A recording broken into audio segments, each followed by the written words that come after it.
It's your girl Kia, the creative superwoman behind At Peace Arts. Hope you are doing amazing and owning your peace. Happy Juneteenth. Happy Juneteenth. So infinitely thankful to those that made it possible for me to even be able to say this. So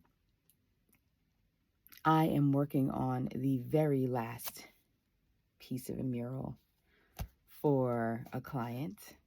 This is a collaborative mural, so there are 30 different pieces with these various shapes. There's all these different various shapes. It's this kind of concept that I've come up with over the past years. It's more than a year. It's been a minute. Anyway, this concept of shapes and them all coming together to form one big thing, one big, beautiful mural. They have words sometimes. Sometimes they don't have words, and it's just the shapes. And I had a moment that I really wanted to think about, or wanted to think about with you. We are manifesting things even when we don't know that we're manifesting them. The thing that's interesting that I had to take a step back and talk, I was talking to Al about this. So during the pandemic, we started a session called Create with Kia. It was an online drawing session that we did for over 80 something weeks, I think it was, where we just walked people through, or not just, we walked people through a drawing.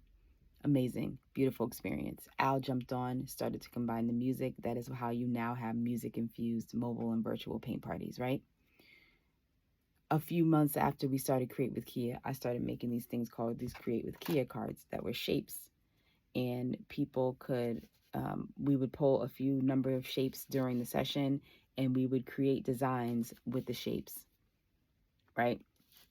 So those would happen every now and then throughout our Create with Kia series. Then, a little bit after that, we came up with this collaborative mural series where people would all come together to create one big masterpiece on canvas, basically. And I had this concept and idea of making it with these different shapes, and different shapes that were the Create with Kia shapes.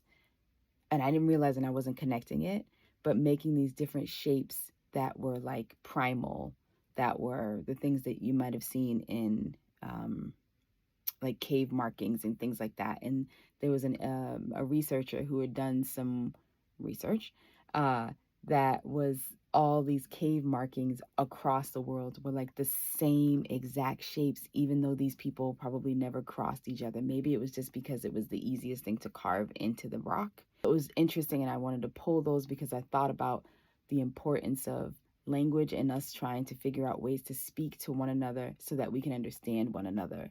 And if you go back to the basic shapes and lines and marks, something in those shapes and lines and marks made sense across time, across cultures, across languages, right? Everyone understood them. It's like the plus sign or the minus sign or a U shape. It's like there's something about it, I don't know, that we all understand somehow, even though we don't all speak the same language.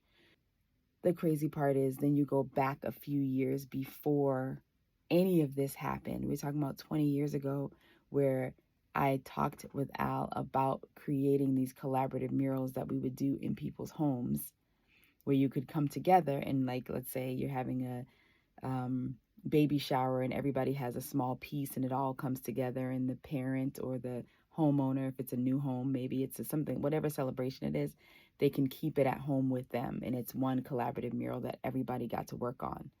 It may have even been before, it might have been during paint parties, so when paint parties first started, or even before that, I don't remember.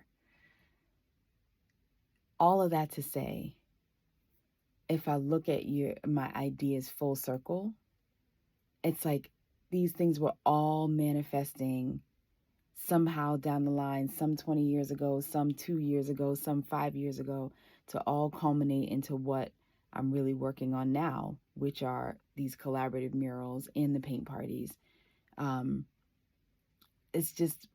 It was just a reminder that we're always manifesting. I like to call it womanifesting if it's talking about me, but we're always something festing. somehow, some way, right? So I want to, as you are putting pieces together for your own life, maybe it's not in a creative realm, but it's always a creative realm because we are creativity. The things we do are creative, even if it's not painting, that you're always manifesting, right? In the way you speak and how you move and how you, whatever. So make sure you're manifesting highly. Make sure you're thinking highly. I just want to encourage you, because it just was one of those moments where I was putting pieces together and realizing, like, oh my gosh, I did not think all of those things aligned, but they do, and they did. So take nothing for granted and take nothing as being insignificant, because it's not. It is not. You are manifesting all the time in your thoughts and your actions and the people around you. So manifest well. Manifest big. Take nothing for granted or nothing as negative or positive. Just take it as, this is a manifestation of what's happening in my life. What can I learn from it? What is it doing for me as opposed to me? Right? These are things that I'm working on right now. So I'm saying this to myself. I'll be watching this video again. All right? So, sending you an overflowing abundance of love, laughter, and so much peace. May you continue to own your peace. Love you big. Bye-bye. Peace.